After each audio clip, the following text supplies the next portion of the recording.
PSC का syllabus तो मैंने सबसे पहले ही बताया था कि आपको ऐसी फीलिंग कभी नहीं आएगी कि आपने कंप्लीट कर लिया।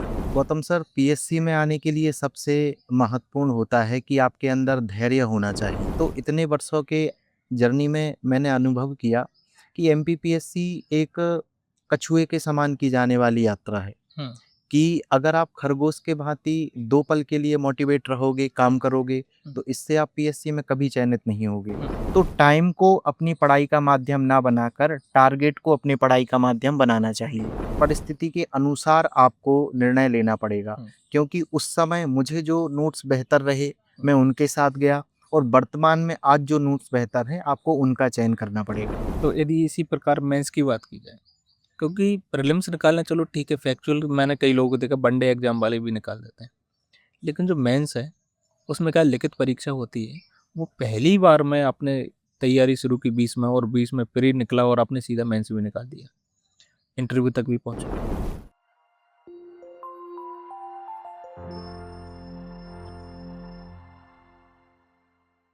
नमस्कार दोस्तों, सिलेक्शन तक में आपका स्वागत है। मैं आपका दोस्त डी के गौतम। आज मेरे साथ है एमपीपीएससी 2023 के टॉपर विवेक अग्रवाल जी, जो डीएसपी फर्स्ट रैंक के साथ चयनित हुए हैं। इनसे कुछ खास चर्चा करेंगे जो शायद आपके भी काम आए। जैसे कि आपके काफ़ी लोगों के प्रश्न आते हैं कि सर हम कैसे आंसर राइटिंग करें। कई लोगों का आता है कि सर प्रीलिम्स की तैयारी कैसे करें। तो इनका जो अनुभव है वो आपके लिए बहुत काम आने वाला है। इन्हें 2020 से प्रीलिम्स का अटेम्प्ट देना शुरू किया था। 2020 का इनका प्रीलिम्स निकला, 21 का भी, 22 का भी, लगातार इनकी क्या है कि प्रीलिम्स निकली। प्रीलिम्स तो किसी भी व्यक्ति का फर्स्ट बार में निकल सकता है, लेकिन उसके साथ ही लगातार चारों बार इनका मेंस निकला और चारों बार इनने इंटरव्यू दिए, लेकिन चौथी बार में ये रैंक के साथ चयनित हुए हैं। तो इनके अनुभव के बारे में जानेंगे, ये कैसे हुआ और आपकी क्या रणनीति रही और क्या कमियां रहीं जो आपने अभी ऑब्जर्व की कि मतलब पिछले 3 अटेम्प्ट में आपका फाइनल सिलेक्शन नहीं हो पाया। आपने अभी तक चैनल को सब्सक्राइब नहीं किया, सब्सक्राइब करें। वीडियो को लाइक और शेयर ज़रूर करें। सबसे पहले तो विवेक जी, आपको सिलेक्शन तक में स्वागत है। बहुत-बहुत धन्यवाद गौतम सर। आपकी शुभकामनाओं के लिए मैं धन्यवाद देना चाहता हूँ। साथ ही आपने मुझे यहाँ आमंत्रित किया, इसके लिए मैं बहुत-बहुत आभार प्रकट करता हूँ आपके लिए। तो आपकी जो संघर्ष की जर्नी रही, लगातार अभी जैसे कि आपसे मेरी चर्चा हो रही थी कि 2020 से आपने शुरुआत की थी और अभी ये 2023 में आपका फाइनल सिलेक्शन हुआ है। जी। मेन तो है कि इस बीच में डिमोटिवेशन भी आया होगा, ऐसा लगता होगा कि अब क्या करें, छोड़ दें तैयारी क्योंकि फाइनल सिलेक्शन नहीं हो रहा, वहाँ पे तक पहुँच जा रहे हैं। और कहीं न कहीं आपके पास एक उम्मीद भी थी, घरवालों के लिए भी कि चलो इंटरव्यू तक पहुँच रहे हैं, कहीं न कहीं थोड़ी बहुत कमी हो गई, तो आज नहीं तो कल होगा। तो इस बीच में छोड़ भी नहीं सकते। तो जो संशय वाली स्थिति आती है द्वंद्वात्मक, उस चीज़ में उस वक़्त आपने इस चीज़ को कैसे मैनेज किया? गौतम सर, पीएससी में आने के लिए सबसे महत्वपूर्ण होता है कि आपके अंदर धैर्य होना चाहिए, जी। क्योंकि पीएससी मध्य प्रदेश का सबसे बड़ा एग्ज़ाम है हुँ, और इसको तैयारी करने के लिए आपको धैर्य की आवश्यकता है, हुँ, लगातार आपको मोटिवेट रहने की आवश्यकता है। हुँ, तो इतने वर्षों के जर्नी में मैंने अनुभव किया कि एमपीपीएससी एक कछुए के समान की जाने वाली यात्रा है हुँ, कि अगर आप खरगोश के भांति 2 पल के लिए मोटिवेट रहोगे, काम करोगे, हुँ, तो इससे आप पीएससी में कभी चयनित नहीं होगे। हुँ। लेकिन आप कछुए की भांति लगातार मेहनत करोगे और नियमित रूप से अपनी पढ़ाई जारी रखोगे, तो ये मैंने महसूस किया है कि अंत में आपको सफलता अवश्य मिलती है। मेरी जर्नी लगभग 4 साल की रही। 2020 से मैं लगातार एमपीपीएससी के अटेम्प्ट दे रहा हूँ और बीच में प्रोविज़नल सूची के कारण 21-22 के रिज़ल्ट भी लंबित रहे, जिससे मुझे बहुत इंतज़ार करना पड़ा। लेकिन अंत में लगातार मैं अपनी मेहनत जारी रखा और साथ ही मेरे माता-पिता का सपोर्ट मुझे रहा, मेरा फ्रेंड सर्किल मेरे साथ पॉज़िटिव रहा, तो उसका परिणाम है कि आज मैं चयनित हो पाया। यहाँ तक के सफ़र में सबसे जो मुख्य चीज़ रहती है, पहला एक प्रारंभिक दौर रहता है प्रीलिम्स की परीक्षा, क्योंकि उस गेट के अंदर जाने के बाद ही मेंस तक पहुँचते हैं और मेंस निकलने के बाद इंटरव्यू तक। तो क्यों ना हम प्रारंभिक परीक्षा से ही शुरू करें। आपने लगातार पहली बार से अभी चौथी बार जो प्रीलिम्स क्वालीफाई किया और फाइनल सिलेक्शन भी लिए। तो आप बच्चों को बताइए कि प्रीलिम्स में ऐसी कौन-कौन सी चीज़ें जो ध्यान रखना है, क्योंकि प्रीलिम्स होता है फैक्चुअल और फैक्चुअल चीज़ें याद रखना इतना आसान भी नहीं रहता। कुछ चीज़ें क्या है कि स्टूडेंट को कठिन भी लगती हैं, कुछ चीज़ें सरल लगती हैं। तो इन चीज़ों में बैलेंस कैसे बनाएँ और इसकी तैयारी कैसे करें और फैक्टों को याद रखने का कोई टेक्निक है क्या? बिल्कुल गौतम सर, मैं आपकी बात से सहमत हूँ। मैंने भी जब एमपीपीएससी की तैयारी चालू की थी, तो प्रारंभिक परीक्षा में मुझे बहुत सी कठिनाइयों का सामना करना पड़ा, क्योंकि सिलेबस हमारा बहुत बड़ा है। इतने सारे फैक्ट याद कर पाना एक साथ संभव नहीं होता है। तो मैंने प्रीलिम्स परीक्षा के दौरान अनुभव किया है कि हमारा प्रीलिम्स भी एक आश्रम व्यवस्था के समान है। जैसे उसमें 4 चरण होते हैं, इसी प्रकार से मैंने महसूस किया है कि अगर आप प्रारंभिक परीक्षा की तैयारी करना चाहते हैं, तो आपको 4 चरणों के साथ आगे बढ़ना पड़ेगा। पहला आपका चरण होता है कि एक प्रामाणिक सोर्स आपके पास होना चाहिए। हमें किसी भी टॉपिक के एक से अधिक ज़्यादा सोर्स नहीं रखने हैं, एक प्रामाणिक सोर्स आप रखिए। दूसरा स्टेप आपका होता है कि जब आप उन नोट्स को पढ़ते हैं, तो जैसा कि गौतम सर ने बताया कुछ फैक्ट याद रखना कठिन होता है, तो प्रीलिम्स के लिए हमें एक अपनी डायरी मेंटेन करना चाहिए कि जो ऐसे फैक्ट हैं जिन्हें हमें एक से ज़्यादा बार रिवीजन करने की आवश्यकता है या जिनको बहुत जल्दी भूल जाने की संभावना है, एग्ज़ाम टाइम पर उनका रिवीजन करना बहुत आवश्यक है, तो उसके लिए आपको अपनी एक डायरी मेंटेन करनी चाहिए। तीसरे स्टेप पर जब हम पहुँचते हैं, तो ये हमारी प्रैक्टिस वाली स्टेज होती है। इसमें जो भी आपका सिलेबस है उससे जुड़े हुए पीवाईक्यू जो पूछे गए हैं या अभ्यासिका के माध्यम से आपको प्रैक्टिस करनी चाहिए। और चौथा जो आपका स्टेज होता है, ये अपने आप को परखने का होता है। इसके लिए आपको टेस्ट सीरीज़ की आवश्यकता पड़ती है, क्योंकि इससे आपको पता चलता है कि कौन से टॉपिक आपने बहुत अच्छे से तैयार कर लिए हैं और कौन से टॉपिक पर आपको काम करना बाकी है।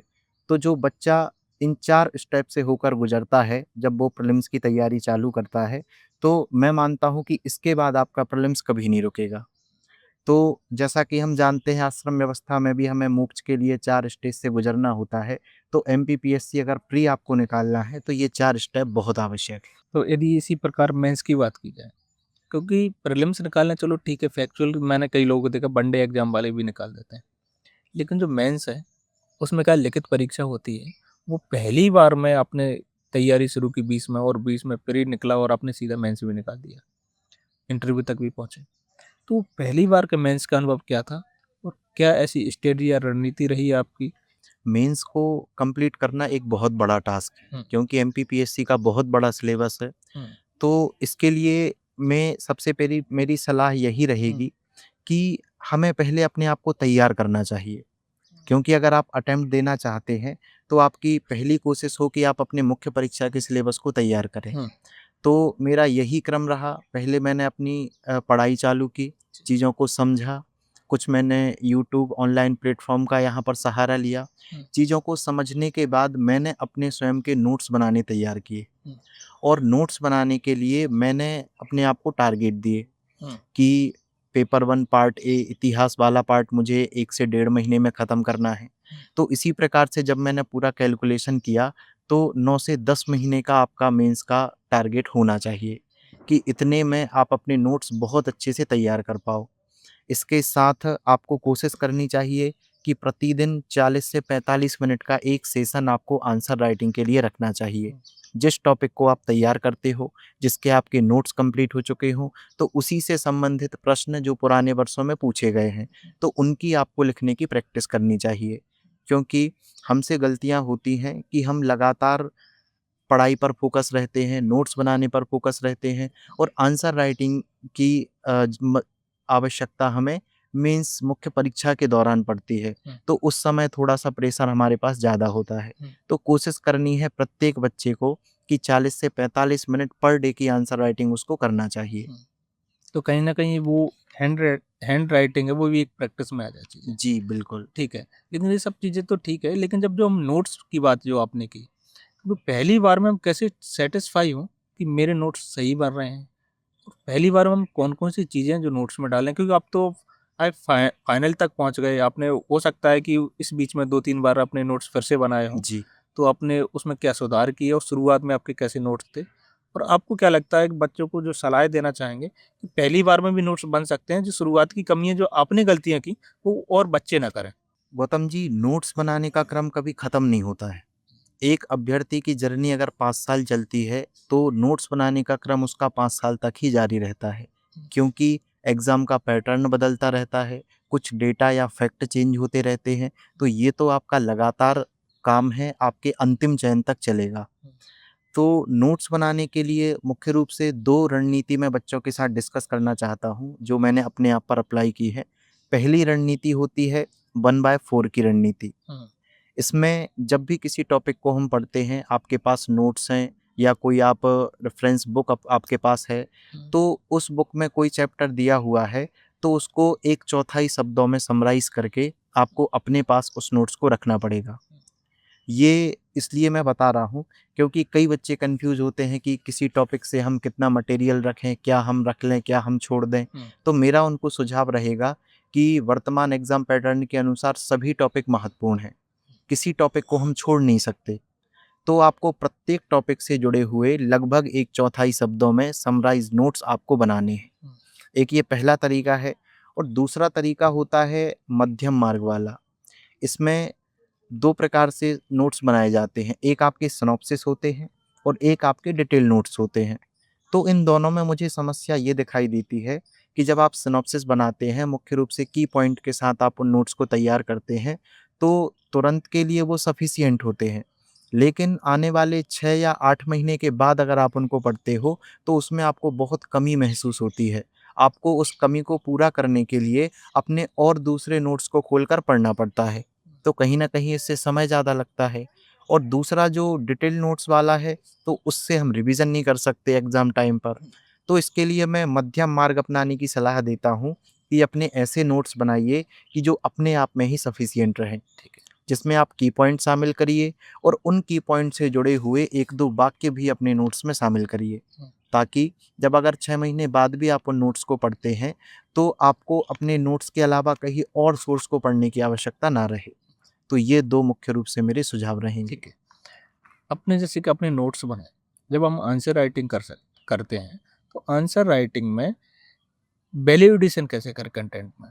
कि हमें दूसरे से अलग दिखाना है और अलग दिखाने के चक्कर में ऐसा नहीं कि हम ओवर राइटिंग भी कर रहे हैं। जी। तो और करंट को वहाँ पे अपडेट कैसे करना है? किस जगह हमें हाइलाइट चीज़ें करना है?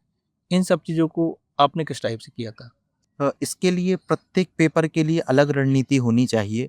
अगर हम पेपर वाइज़ बात करें तो पहला पेपर हमारा इतिहास का होता है। ठीक है।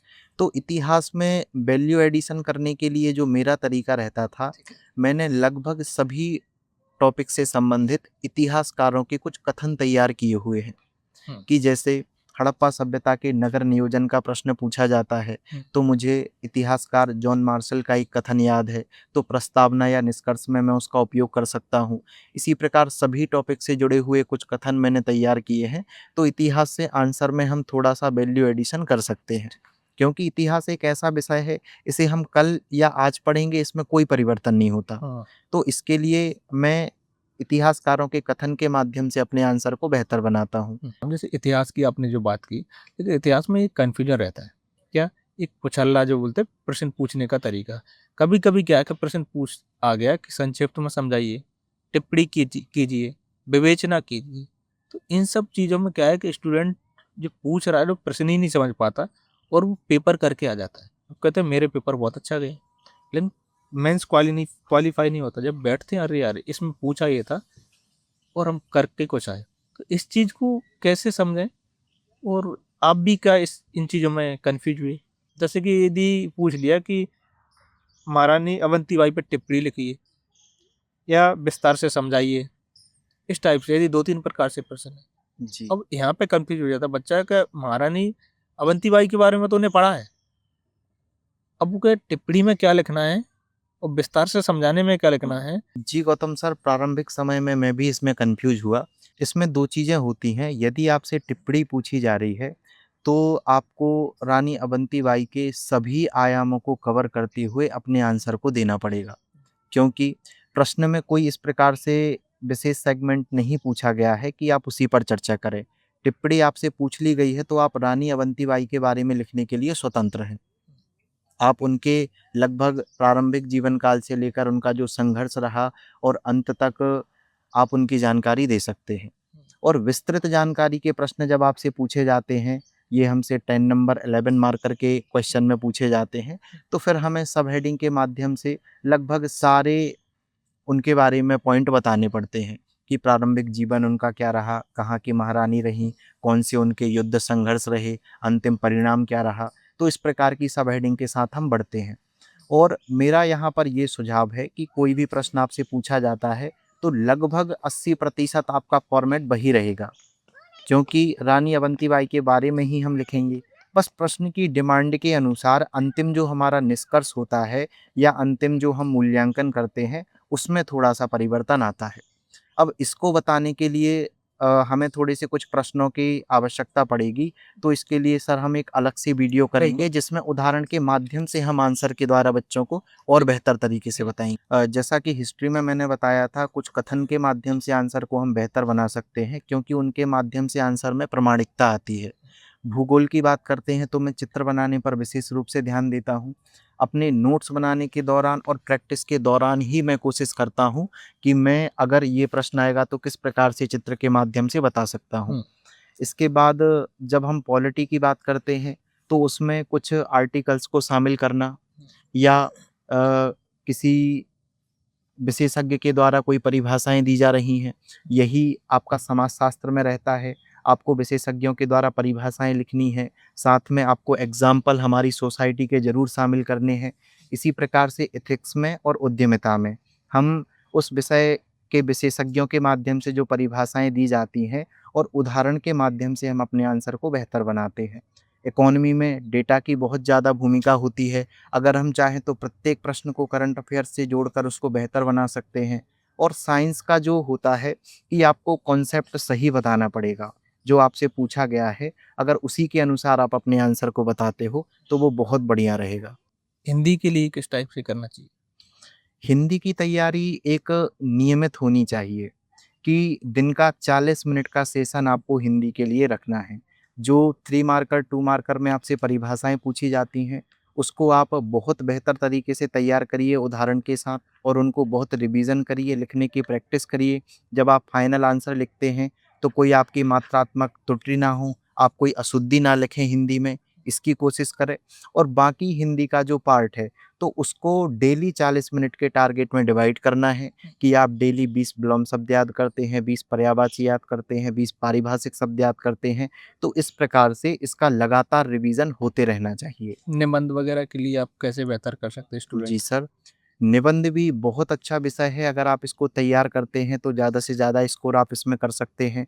तो आप लोगों को निबंध में ये मेहनत करनी है कि कोई भी आपका निबंध है, जैसे भारत में नवीकरणीय ऊर्जा आपका एक टॉपिक है, तो इस टॉपिक को आपको एक पेज के अंदर रूपरेखा बना के तैयार करना है। जैसे हम बात करते हैं, आप प्रस्तावना एक तैयार करोगे, उसकी रूपरेखा जैसे आप बनाओगे कि नवीकरणीय ऊर्जा क्या है, कितने प्रकार की होती है, भारत में क्या स्थिति है, क्या चुनौतियाँ हैं, इसका समाधान कैसे किया जाएगा और इसका निष्कर्ष आप कैसे लिखोगे। इसके साथ उसी पेज में कुछ आप इससे संबंधित डेटा एकत्रित करोगे या कुछ इससे संबंधित अच्छी पंक्तियाँ हैं, उद्धरण हैं, कोई कोटेशन आपको है, तो आप अपने पेज में वो लिख कर रखिए। तो उसका रूपरेखा अगर आप तैयार करोगे, क्योंकि हमारा सिलेबस इतना बड़ा है कि प्रत्येक निबंध से जुड़े हुए टॉपिक हम बहुत विस्तार से पढ़ते हैं। कहीं न कहीं इसमें अपन नवकरणीय ऊर्जा का डाटा डालें कि अभी बिल्कुल। वर्तमान में कितनी क्षमता है, जी, तो सारी चीज़ के स्रोत कौन-कौन से? बिल्कुल। क्योंकि क्या? निबंध सभी लिखेंगे नवीकरणीय ऊर्जा का। हाँ। आपका काम है कि आप उसको विशेष कैसे बनाओगे, क्योंकि तुरंत आप डेटा रिकॉल नहीं कर पाओगे, तो ये आपको तैयारी पहले से करनी है। लगभग 50 निबंध में से 20 से 25 निबंध के साथ आपको ये कंप्लीट करना है। मतलब आपको पहले से इसके शॉर्ट की पॉइंट में डाटा रखना है बिल्कुल, ये कि आपके पास नवकरणीय होना ऊर्जा चाहिए। की क्षमता क्या है, मतलब इस जी, टाइप से अलग-अलग निबंध का अलग-अलग की पॉइंट बनाना है। बिल्कुल। एक निबंध का 1 पेज में आपको मटेरियल तैयार करना है और कोशिश करनी है कि उन निबंध से जुड़े हुए कोई आर्टिकल अगर जनसत्ता ई-पेपर में आते हैं, तो उस आर्टिकल को पढ़ना है और अगर आपको आधा घंटा, 1 घंटे का टाइम आप निकाल पा रहे हैं, तो उसको रिकॉल करके लिखने की कोशिश करनी है। इससे आपकी लैंग्वेज बढ़िया होगी निबंध लिखने की और जो निबंध लिखने के आयाम होते हैं कि किस स्टेप के बाद हम किस स्टेप पर जाते हैं, तो ये आपका बहुत बढ़िया हो जाएगा। ठीक है। एक चीज़ और है कि करंट का क्या महत्व रहता है और क्या स्टूडेंट को करंट अफेयर्स डेली पढ़ना चाहिए और आपने इस करंट अफेयर्स के टॉपिक को कैसे कवर किया था? करंट अफेयर्स के लिए एक तो बात करें, प्रीलिम्स में और मेंस दोनों में ही महत्वपूर्ण भूमिका होती है। तो मेरा ये सुझाव है कि आपको न्यूज़पेपर पढ़ना चाहिए। क्योंकि न्यूज़पेपर में अक्सर जो सरकार के द्वारा रिपोर्ट जारी की जाती हैं, तो उनके डेटा वगैरह प्रकाशित होते रहते हैं और कुछ प्रीलिम्स की दृष्टि से भी फैक्चुअल डेटा आते हैं, तो वो आपके तैयार होते हैं। तो मेंस के लिए तो आपको एक डायरी मेंटेन करनी है कि आपके मेंस के सिलेबस से जुड़े हुए कोई आर्टिकल पूछे जाते हैं, जनसत्ता एडिटोरियल में अक्सर आते हैं, कोई रिपोर्ट प्रकाशित होती है, यूट्यूब पर कुछ वीडियोज़ आते हैं, तो उनको समराइज़ करके अपने पास रखना है। क्योंकि जब आप इकोनॉमी पढ़ते हो तो आपको हर प्रश्न में डेटा की आवश्यकता है। हेल्थ, एजुकेशन ये हमारे जो टॉपिक हैं, तो इनमें डेटा के माध्यम से ही आप बेहतर आंसर को लिख पाओगे।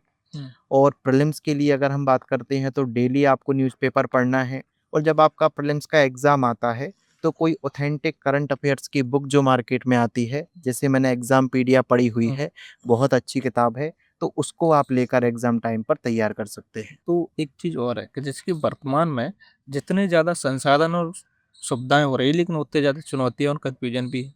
जैसे यदि बात की जाए चाहे तो अपन सोशल मीडिया की बात करें या फिर कंटेंट की बात करें। हम किसी भी बुक स्टोर पे जाते हैं, तो हमको वहाँ पे तरह-तरह की एक ही सब्जेक्ट की किताबें मिल जाती हैं, तरह-तरह के नोट्स मिल जाते हैं। सेम बात की सोशल मीडिया की, यूट्यूब पे वीडियो देखें या ये चीज़ें। जी। हम एक चीज़ सर्च करते हैं तो कई चीज़ें निकल जाती हैं। जी, लेकिन बात ये है कि कैसे हम उस चीज़ को जानें कि ये बेहतर है, हमारे लिए बेहतर है, एक ऑथेंटिक सोर्स मिले जी, कि हमें कन्फ्यूजन ना हो, फालतू में व्यर्थ समय पता चला कि हमने 1 महीने पढ़ लिया और लगा कि यार ये चीज़ काम की नहीं है, जी, हमने इधर-उधर से क्योंकि आजकल सोशल मीडिया पे काम की चीज़ कम, कचरा ज़्यादा है। जी, तो इन चीज़ों को जानने के लिए क्या करना चाहिए स्टूडेंट को? आपकी क्या सोच है इसको जी। लेकर? गौतम सर, अगर मैं अपने सोर्स की बात करूँ, हुँ, तो प्रीलिम्स के जो कोर सब्जेक्ट मेरे थे, मैंने आकार आईएएस के नोट से पढ़े हुए थे। हुँ, इसके बाद हम बात करते हैं यूनिट 7, यूनिट 9, ये मैंने निर्माण आईएएस और साथ में परीक्षा धाम की कुछ किताब खरीदी हुई थी। तो ये मेरा व्यक्तिगत नज़रिया है हुँ, कि किस नोट्स के साथ मैं कंफर्टेबल हूँ। तो उस समय जब मैंने ये चीज़ें ली, तो उस समय मार्केट में बेहतर थे, लेकिन मार्केट में लगातार जो कमियाँ होती हैं किताबों में, नोट्स में, तो उनको फुलफ़िल करते हुए नई नोट्स, नई किताबें आती रहती हैं। तो अगर आप मार्केट में जाते हैं, तो आप उन नोट्स को एक बार देखिए, उनके 1 से 2 पेज आप पढ़कर देखिए। आप उसमें देखिए कि पीवाईक्यू जो रिसेंट के वर्षों में प्रश्न पूछे जा रहे हैं, उनको बेहतर तरीके से कवर किया गया है कि नहीं। अगर हम एमपी की किताब की बात करें, जैसे कि आपने सिलेक्शन तक पब्लिकेशन के द्वारा जो एमपी जीके की बुक लाई है, तो आपने लगभग सारे डायमेंशन पर काम किया है। जैसे आपने सोर्स की प्रामाणिकता पर काम किया है, हिंदी ग्रंथ अकेडमी के सोर्स आपने रखे हुए हैं, जनसंपर्क की वेबसाइट का डेटा आपने शामिल किया हुआ है, साथ में रोजगार निर्माण को भी कवर किया है। तो जब हम उस बुक को देखते हैं तो हमें लगता है कि इसमें संपूर्णता है। तो इसी प्रकार से कोई भी नोट्स आप लेने जाते हो, तो आप देखिए कि क्या पीवाईक्यू उसमें कवर हो रहे हैं, जो वर्तमान डेटा या वर्तमान एग्ज़ाम पैटर्न है उसके अनुसार वो किताब है कि नहीं। तो किसी का, जैसे मैं अगर सोर्स आपको बताता हूँ, तो आपको उस पर विश्वास ना करके एक बार अपनी प्रामाणिकता ज़रूर चेक बिल्कुल, करनी है। बिल्कुल। तो ये सबसे महत्वपूर्ण है, क्योंकि हर व्यक्ति की चॉइस अलग-अलग है।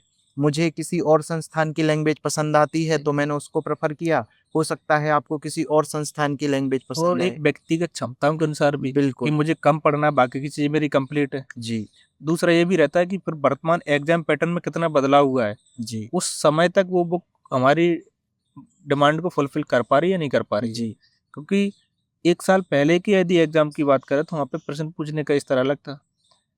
आगे प्रश्न पूछने का स्तर बदल जाता है। तो कहीं न कहीं समय-समय पर अपने सोर्सों को चेक करते रहना चाहिए। बिल्कुल, ये आपका बहुत बढ़िया सुझाव है गौतम सर, कि समय की डिमांड होती है कि आपको क्या चाहिए, और ये किसी अभ्यर्थी से अच्छा कोई नहीं समझ सकता। हाँ, अगर जो ईमानदारी से अपनी तैयारी कर रहा है, जो वर्तमान में पेपर हो रहे हैं, उनके स्टैंडर्ड को समझ रहे हैं, तो उनको पता है कि मार्केट में कौन-सा सोर्स बेहतर है और कौन-सा उनके लिए बेहतर है। बिल्कुल। तो ये व्यक्ति विशेष पर ही निर्भर करता है। वही ना कि आपको भीड़ चाल नहीं चलना है कि किसी टॉपर ने ये बता दिया कि मैंने इस बुक से पढ़ा था। भाई उस वक़्त जैसे माना कि विवेक जी 2020 से एग्ज़ाम दे रहे हैं, जी, इनने कोई एक बुक खरीद ली और उनने उस समय के साथ अपडेट भी करते गए वर्तमान में एग्ज़ाम पैटर्न ये रहा, तो वो जी, चीज़ें पैटर्न अपडेट करते रहे, कुछ अपने नोट्स बना लिए। अब हो सकता है अब वो बुक यदि आपको ये वर्तमान में बताएँ कि मैंने इस बुक से पढ़ा था, तो कुछ लोग क्या है कि वही बुक परचेज कर लेते, पर जी। कहते अरे सर वो आपने जो बुक बताई थी वो गलत बताई थी, टॉपर सही नहीं बोलते हैं। जी। तो कहीं ना कहीं स्टूडेंटों का ये सोचना रहता है। यही अभी मेरा कहना था कि परिस्थिति के अनुसार आपको निर्णय लेना पड़ेगा, क्योंकि उस समय मुझे जो नोट्स बेहतर रहे मैं उनके साथ गया, और वर्तमान में आज जो नोट्स बेहतर हैं आपको उनका चयन करना पड़ेगा। यदि प्री और मेंस की बात चर्चा करते हैं तो मेंस के बाद क्या है कि आंसर राइटिंग की चर्चा करना भी जरूरी है। आंसर राइटिंग ऐसी चीज़ है कि शायद आपको तो बिल्कुल प्रैक्टिकल अनुभव है जी। कि कई लोग क्या है कि पेपर भी पूरा नहीं कर पाते, जी। और कई लोगों की राइटिंग भी ठीक नहीं रहती। जी। अब दो चीज़ चुनौतियाँ रहती हैं, और आंसर राइटिंग कब से शुरू करना है, क्योंकि डाटा तो याद है जी। लेकिन वो हम उसे डिलीवर नहीं कर पा रहे कॉपी में।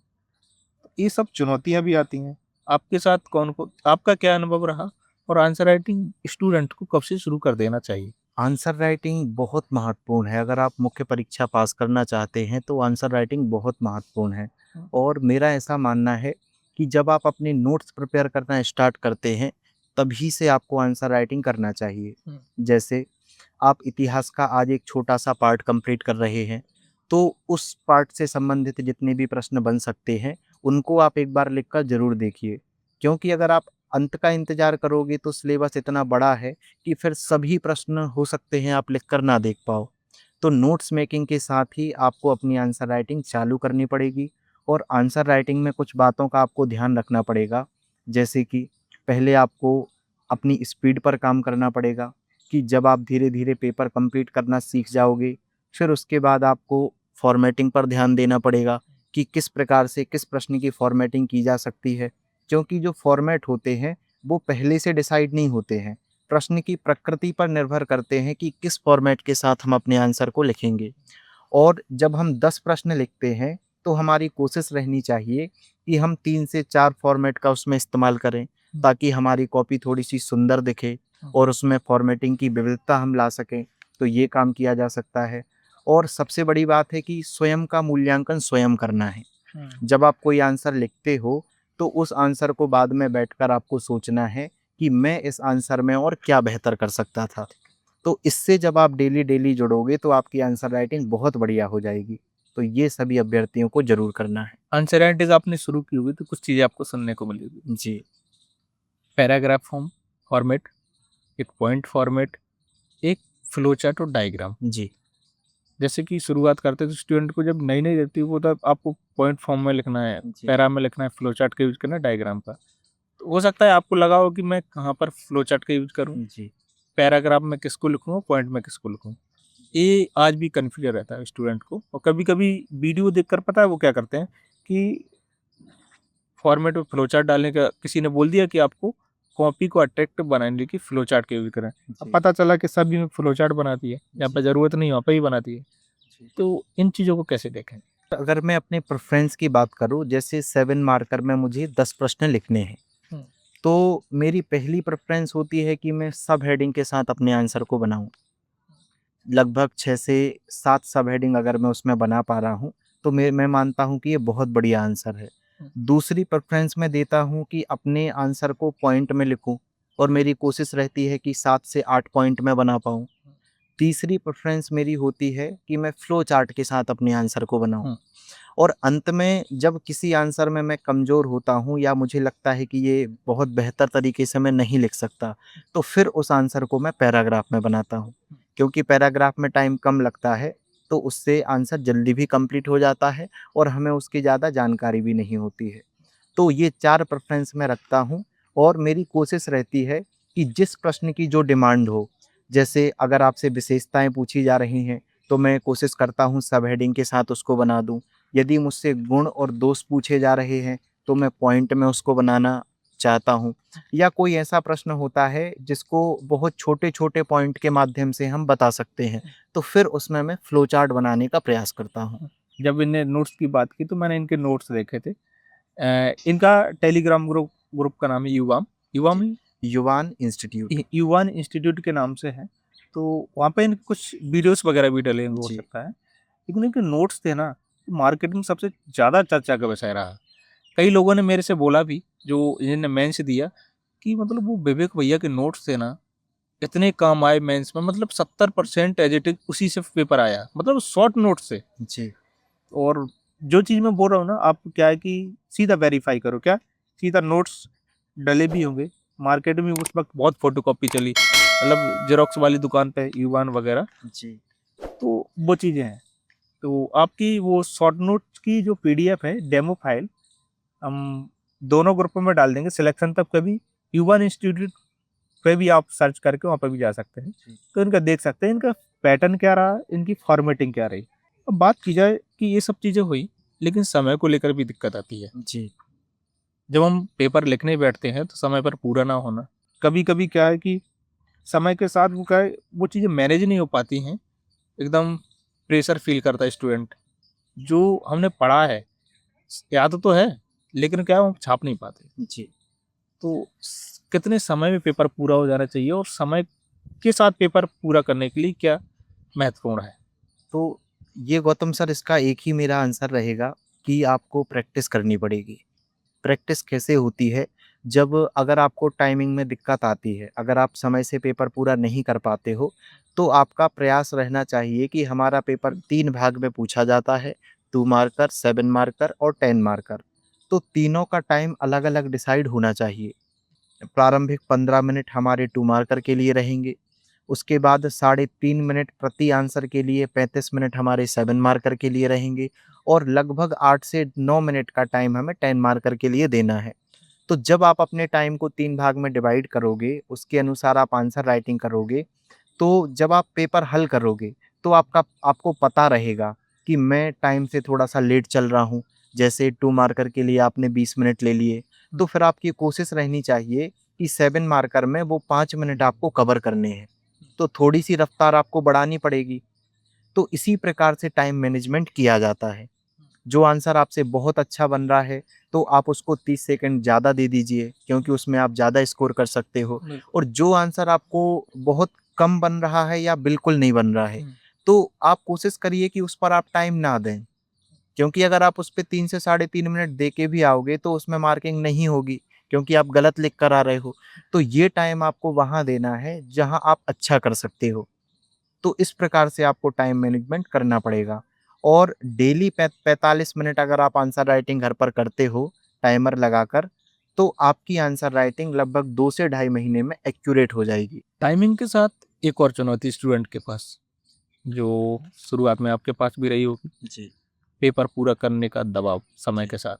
कभी कभी होता क्या है कि जब हम शुरुआत में पेपर खोलते हैं, तो कुछ चीज़ें क्या है कि हमारे फेवर में नहीं रहती, कुछ चीज़ें हमारे फेवर में रहती है। जी।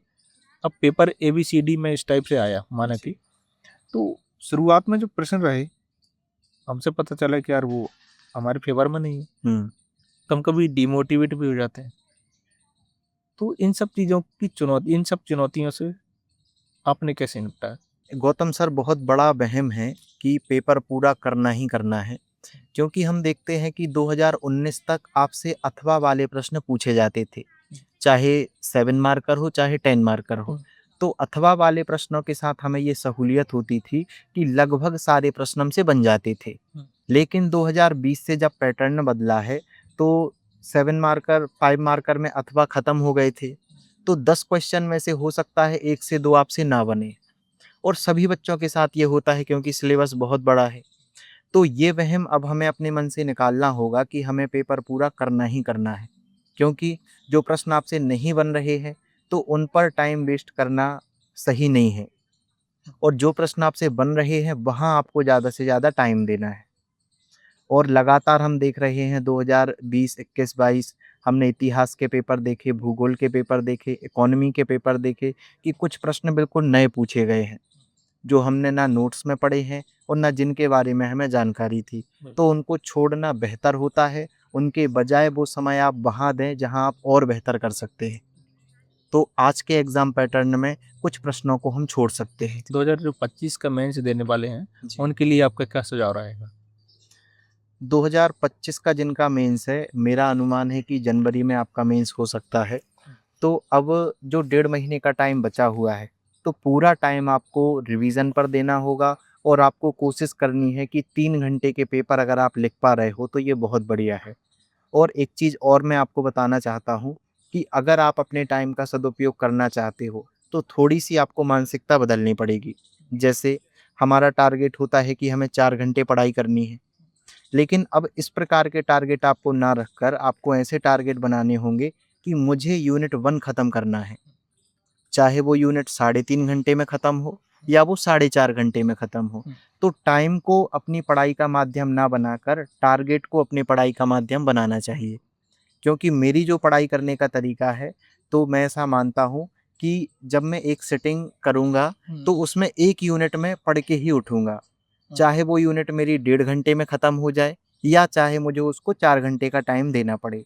तो टारगेट के साथ जब हम पढ़ाई करते हैं, तो हमारी प्रोडक्टिविटी लगभग 1.5 गुनी हो जाती है। तो ये बच्चों को विशेष रूप से सोचना चाहिए।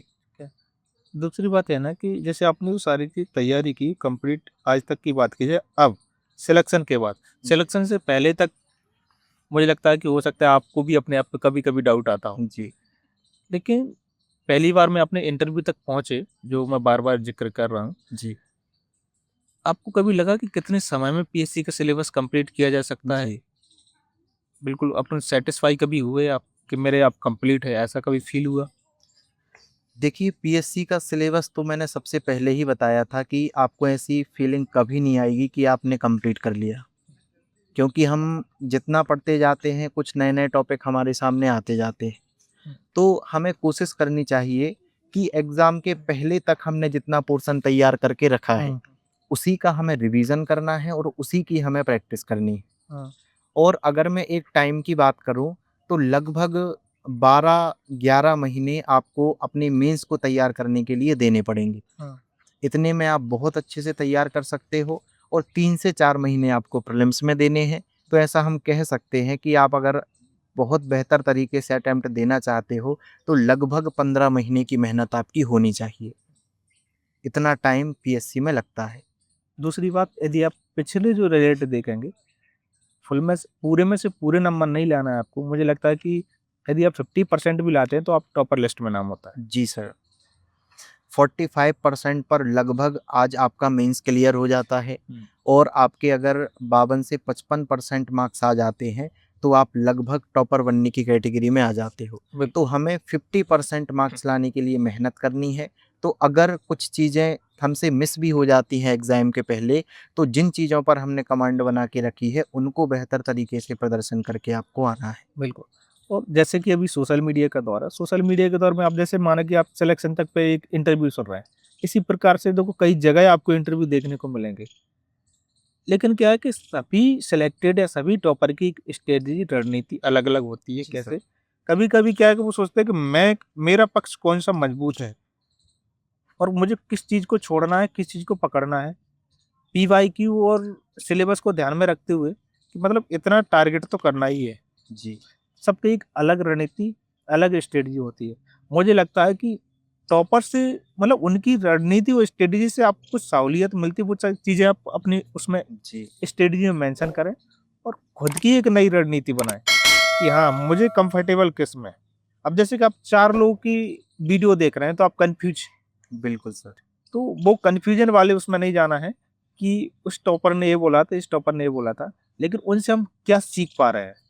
वो चीज़ जैसे मैंने पिछले कई इंटरव्यू किए, तो उनमें जैसे कि मयूरी जोग जी जो डिप्टी कलेक्टर बनी, तो उनने मुझे इंटरव्यू में बताया जब वो डिप्टी कलेक्टर बनी, मैं आपका सिलेक्शन तक का वीडियो देखती थी, तो पिछले जो सारे वीडियो थे देखे, अलग-अलग टॉपर से मैंने क्या-क्या सीखा, बस वो चीज़ें फ़ॉलो की जो मुझे जी, लगता था कि ये ज़रूरी है, ना कि उन्हें पूरी स्ट्रेटजी। जी, तो वो है ना कि अंधभक्त नहीं बनना है, केवल काम की चीज़ें किसी से भी लेना है, जी। कहीं से भी। बिल्कुल गौतम सर, मेरा भी यही मानना है और मैं बच्चों को भी यही सलाह देना चाहता हूँ कि रणनीति आपकी स्वयं की होनी चाहिए। बिल्कुल। क्योंकि हर व्यक्ति विशेष का नेचर अलग होता है। हुँ, कोई एक चीज़ 1 घंटे में पढ़ता है, हुँ। कोई वही चीज़ 5 घंटे में जी। पढ़ता है। तो रणनीति आपकी व्यक्तिगत होनी चाहिए। बस अगर आप किसी की कोई सलाह लेना चाहते हैं, तो आप उनसे ये सीखिए कि उनकी तैयारी के दौरान कौन-सी कठिनाइयों को उनने बिल्कुल। फेस किया और उसका समाधान उन्होंने किस प्रकार ढूँढा। हुँ। तो जो गलतियाँ आप भविष्य में कर सकते हो, तो उनको करने से आपको बचना है। बिल्कुल। तो ये आपको उनके अनुभव का फ़ायदा उठाना है, बाकी आपको अपना रास्ता स्वयं बनाना है और अपने लिए मेहनत स्वयं करनी है। तैयारी करते-करते एक लंबा समय हो जाता है और जैसे बार-बार वही प्रीलिम्स पढ़ना, बार-बार मेंस देना, बार-बार नहीं कर रहा है, तो हमें कभी-कभी ऐसा भी लगता है यार क्या पढ़ें? जी। सब चीज़ें आती तो हैं और फिर कभी-कभी डिमोटिवेट भी हो जाते हैं। एक प्रेशर फ़ील करते हैं यार क्या करें? होगा या नहीं होगा? इतनी बार हो गए, 7 वाले का सिलेक्शन हो गया। जी। तो इन सब चीज़ों को मैनेज करने के लिए आपने क्या किया और क्या सुझाव देना चाहेंगे? ये गौतम सर बहुत बड़ी विडंबना है, ऐसा हर अभ्यर्थी के साथ होता है कि लगातार जब आप मेहनत करते हो और आपको परिणाम प्राप्त नहीं होते हैं, तो हर बच्चा डिमोटिवेट होता है। लेकिन मैं स्वयं इसका उदाहरण हूँ, अगर आप लगातार नियमित रूप से मेहनत करते हो, तो आपकी मेहनत व्यर्थ नहीं जाती। हम कहते हैं कि संघर्ष और सफलता, ये एक प्रकार से एक दूसरे के विलोम शब्द हैं। बिल्कुल। लेकिन अगर आप विशेष रूप से ध्यान से इसको समझोगे, तो संघर्ष की ही परिणति सफलता होती है। जब आप संघर्ष करते जाते हो और जब आप चरम पर अपने संघर्ष के पहुँच जाते हो, तो वही संघर्ष आपका सफलता के रूप में बदल जाता है। तो ये मेरा सुझाव है कि जो बच्चे लगातार मेहनत कर रहे हैं, पढ़ाई कर रहे हैं, आप करते जाइए। बस आपको कोशिश ये करनी है कि प्रतिदिन आप अपने आप को कुछ नया सिखाओ। बिल्कुल। आज आप जो गलती कर रहे हो, तो कोशिश करो कि कल वो आप गलती ना करो। तो अपने आप को धीरे-धीरे अपडेट करते चलो, अपनी कमियों पर काम करते चलो और लगातार मेहनत करते चलो। क्योंकि अगर आप मेहनत करना बंद करोगे, तो इंदौर में या मध्य प्रदेश के किसी भी शहर में बैठा कोई बच्चा पढ़ रहा है, तो वो आपसे आगे निकल जाएगा। और यही मैंने पहला एग्ज़ाम्पल दिया था कि आपको खरगोश कभी नहीं बनना है कि 2 कदम चलकर आप थक जाओगे, आपको कछुआ बनना है। धीरे-धीरे चलिए और लगातार चलिए और अपनी मंज़िल तक पहुँचिए। एक और चीज़ होती है कि मतलब रिजल्ट आने से पहले ऐसा कोई दावा नहीं कर सकता है, हाँ, फर्स्ट रैंक भी है, उसको भी नहीं पता रहता कि कॉन्फिडेंस के साथ कह दे कि मेरे रिजल्ट लिस्ट में नाम होगा। जी, और इस चीज़ की चर्चा अपनी बैठे थे, रिजल्ट से 5-6 दिन पहले ही की बात है। जी, तो हमारी चर्चा हो रही थी तो बोलते कि बस सर अब लिस्ट में नाम आ जाए। आज नहीं तो कल, क्योंकि अपनी मेहनत इतनी हो गई है, जी, लिस्ट में नाम तो ज़रूर आएगा।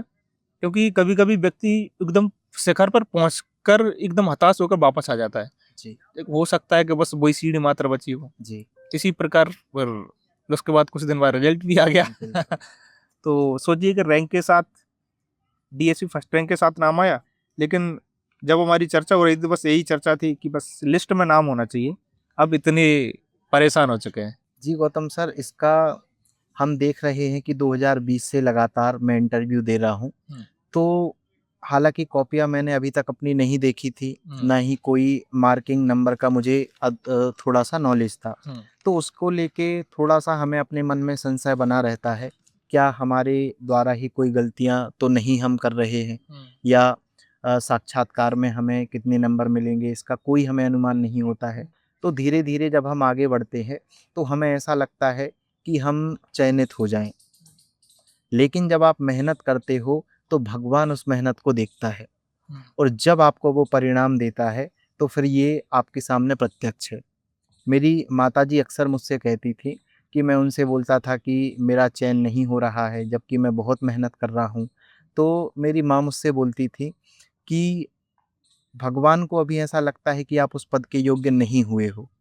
हुँ। आप उस पद की ज़िम्मेदारियों को निभाने के लिए अभी तैयार नहीं हुए हो। जिस दिन आप तैयार हो जाओगे, तो भगवान भी ये चीज़ समझ जाएँगे और इंटरव्यू बोर्ड भी ये चीज़ महसूस करेगा और फिर उस दिन आपको वो पद प्राप्त होगा और आपको सफलता प्राप्त होगी। तो उनकी बातें ही आज चरितार्थ होती हैं और मैं आज आप लोगों के समक्ष उपस्थित हो पाया हूँ। ठीक है विवेक जी, आपसे बातचीत कर बहुत अच्छा लगा और आपके उज्ज्वल भविष्य की कामना करता हूँ और आगे भी आप इसी प्रकार से शिखर को प्राप्त करते रहें। धन्यवाद। जी, गौतम सर, आपको भी मैं बहुत-बहुत धन्यवाद देना चाहता हूँ। आपने मुझे यहाँ आमंत्रित किया और आपने मेरी सफलता के लिए मुझे शुभकामनाएँ दी। मैं आपका बहुत-बहुत आभारी। धन्यवाद। और आपको यदि ऐसे कोई प्रश्न है तैयारी से लेकर, तो आप कमेंट बॉक्स में कर सकते हैं या फिर इंस्टाग्राम या टेलीग्राम चैनल पे भी आप हमसे पूछ सकते हैं। विवेक अग्रवाल करके इनका भी टेलीग्राम चैनल है और इंस्टाग्राम से भी जुड़ सकते हैं, तो इनसे भी पूछ सकते हैं डायरेक्ट। तो आगे भी हम एक वीडियो लेकर आएंगे, जी। उसमें जो फॉर्मेटिंग की चर्चा हुई है, फॉर्मेटिंग की चर्चा करेंगे और पूरा सिलेबस को एक डिकोड करके बताएंगे कि किस टॉपिक में कैसे आपको लिखना है, कौन-कौन सी चुनौतियाँ हैं, वो सारी चीज़ें प्रयास करेंगे कि एक वीडियो में स्पष्ट हो जाएँ और उसकी शॉर्ट वीडियो भी कुछ डाल देंगे। आपने अभी तक चैनल को सब्सक्राइब नहीं किया, सब्सक्राइब करें। वीडियो को लाइक और शेयर ज़रूर करें। धन्यवाद।